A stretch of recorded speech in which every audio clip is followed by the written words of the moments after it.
आपको अपने bank account में 100 करोड़ रुपए चाहिए आप लोग तो मेरा मंथली टर्नओवर 100 करोड़ से ऊपर रहता है पॉइंट वैल्यू। अपने गराज में BMW, ऑडी, मर्सिडीज जैसी चकाचौंध गाड़ियां चाहिए। BMW जिसका एक टायर ही 40,000 रुपए का आता है। Kia Seltos, Ford Figo, Skoda, ये मेरी गाड़ियों का कलेक्शन है और मेरी सब गाड़ियों का नंबर एक ही है 5654।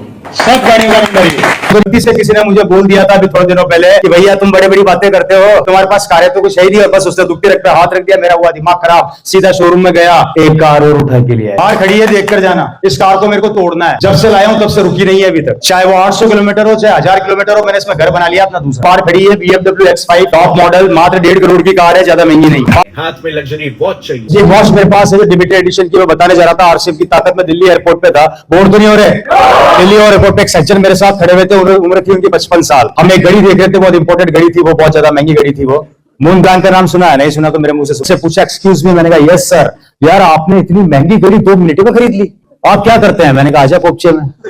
आपकी बिल्डिंग होनी चाहिए, मॉल्स होने चाहिए, ऐसे सपने दिखाते हैं ये MLM स्कीम वाले। और इस चार्ट को टॉप कर गए हैं रवि ओपी शर्मा।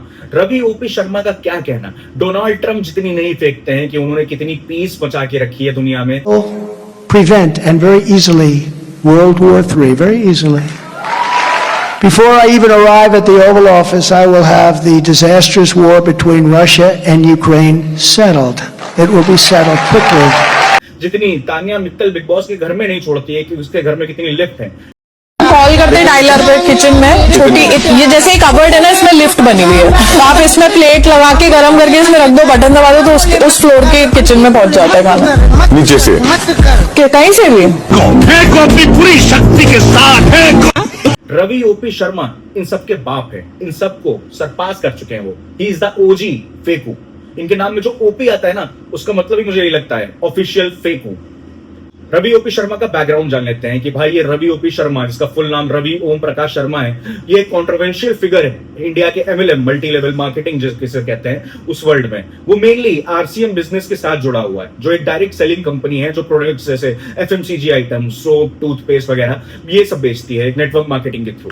रवि को स्टार डायमंड अचीवर के नाम से प्रमोट किया जाता है कंपनी में, मतलब वो उनका टॉप लेवल मेंबर है। पॉइंट वैल्यू बिजनेस वॉल्यूम जिसे आप बोलते हैं 100 करोड़ से ऊपर रहता है।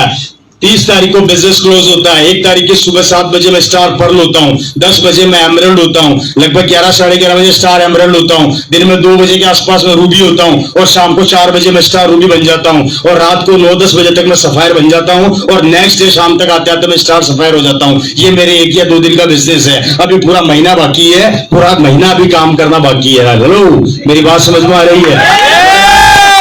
ओरिजिनली जयपुर राजस्थान से है ये, मिड 30s के अराउंड इसकी एज होगी, और फैमिली बैकग्राउंड में भी नेटवर्क मार्केटिंग इन्वॉल्व है। उसके फादर ओपी शर्मा जो हैं वो भी गवर्नमेंट जॉब में थे, सैलरी उनकी 25,000 रुपए मंथली थी अराउंड, और वो भी सेम MLM की फील्ड में एक्टिव थे। रवि ने क्लेम किया है कि उसकी सिस्टर जयपुर के शिव विलास पैलेस होटल के ओनर से शादीशुदा है, पर ये अभी तक वेरीफाई नहीं हुआ। वो अपने हाई एनर्जी स्पीचेस और मोटिवेशनल टॉक्स के लिए फेमस है, जहां वो लोगों को ज्वाइन करने के लिए ल्योर करते हैं, और सोशल मीडिया पे स्पेशली इंस्टाग्राम और यूट्यूब उसके साथ वीडियोस उनके वायरल किए जाते हैं, जहां वो लग्जरी लाइफस्टाइल फ्लेक्स करता है। पर ये सब कंट्रोवर्सी का सेंटर है, क्योंकि लोग इसे MLM स्कैम के पोस्टर बॉय की तरह मानते हैं। क्यों फेमस हुआ ये, और MLM स्कैम का एलिगेशंस क्या है? रवि ओपी शर्मा अक्टूबर 2025 में सुपर वायरल हो गया, जब उसकी स्पीचेस के क्लिप्स सोशल मीडिया पे मीम्स बन गए। सबसे पहले ये ओवर द टॉप जो क्लेम करता है, वो बोलता है कि उसका मंथली टर्नओवर 100 करोड़ रुपए से ज्यादा है, और GST 6 लाख पर एनम भरता है। एक मीटिंग में आने के लिए वो 25,000 रुपए का पेट्रोल खर्च कर देता है, और पर्सनल जेट्स 500 से ज्यादा है उसके पास। अपनी पूरी शक्ति के साथ दोस्तों, इतनी फेंकने के बाद तो मुझे ऐसा लगता है कि निर्मला सीतारमण को, जो बजट अपना बनाते हैं फाइनेंस वाला, इससे कंसल्ट करना चाहिए, या इसको फॉरेन मिनिस्ट्री से ज्यादा इसको फाइनेंस मिनिस्ट्री में डाल दो। इतने अमीरी तो हमने पता नहीं कोई पिक्चर में देखी होगी कि किसी ओवर द टॉप एक्टर के पास इतना सब कुछ हो। अक्षय कुमार भी इतना टैक्स नहीं भरते होंगे। कैसे लोग रहते हैं यार यहाँ पर। ये कहते हैं कि बस लग्जरी कार्स हैं, जैसे रोल्स रॉयल्स खरीदने का सपना दिखाते हैं, और बोलते हैं कि नेटवर्क मार्केटिंग से कोई भी अमीर बन सकता है, और अगर डाउनलाइन मतलब उसके अंडर हिम के जो लोग हैं वो बिल्ड करें तो। पर क्रिटिक्स और फैक्ट चेकर्स जैसे जी न्यूज और लल्लन टॉप के आर्टिकल्स बोलते हैं ये सब एग्जैजरेटेड है, एक्चुअल नेटवर्थ वेरीफाई नहीं होती, और ये क्लेम्स लोगों को ल्योर करने के लिए ही है, ताकि वो इन्वेस्ट करें और ये मेंबर्स बन जाए। RCM जैसी कंपनीज में टॉप लोग ही पैसे कमाते हैं, बॉटम के 90% लोग बेवकूफी बनते हैं और लॉस में जाते हैं।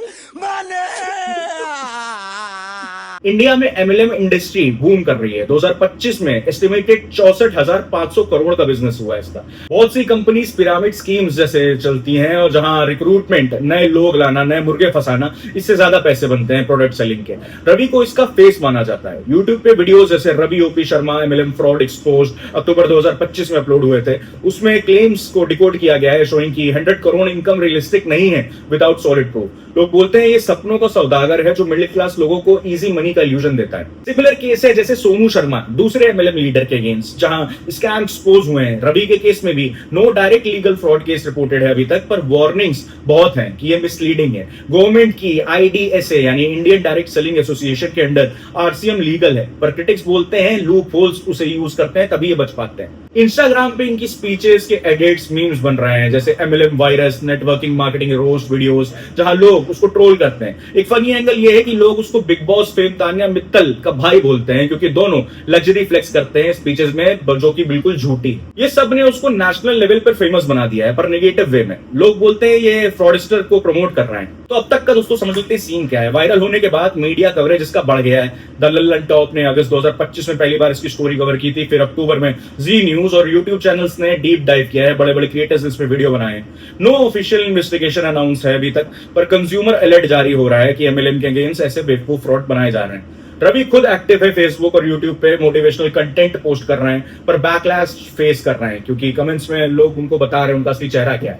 ट्विटर पे सबसे ज्यादा डिस्कशन नहीं मिला लेटेस्ट में, पर ओवरऑल ऑनलाइन रोस्ट इनका फुल पावर पे है, फुल जोरों पे। तो उस पे आपको क्यों ध्यान देना चाहिए और क्या एडवाइस है इस पे? भाई एमएलएम जैसे आरसीएम में कुछ जेन्युइन हो सकता है अगर प्रोडक्ट्स अच्छे बचे, पर रवि जैसे लीडर्स के क्लेम पे ब्लाइंड ट्रस्ट मत करना। इंडिया में 21,000 प्लस करोड़ का एमएलएम टर्नओवर है, पर 80-90% पार्टिसिपेंट्स लॉस में ही जाते हैं पिरामिड स्ट्रक्चर की वजह से। अगर ज्वाइन करना है तो रिसर्च करो, लीगल चेक करो, और इजी मनी के सपने तो बिल्कुल मत देखो। हार्ड वर्क ही असली शॉर्टकट है। अगर स्कैम लगता है तो कंज्यूमर कोर्ट जा सकते हो। ये स्टोरी मोटिवेशनल लगती है सरफेस पे, पर अंदर से ये एक वार्निंग है फ्रॉड के अगेंस्ट। अगर और डिटेल्स चाहिए तो बताना कमेंट्स में, मैं और आपको बता दूंगा इसके बारे में।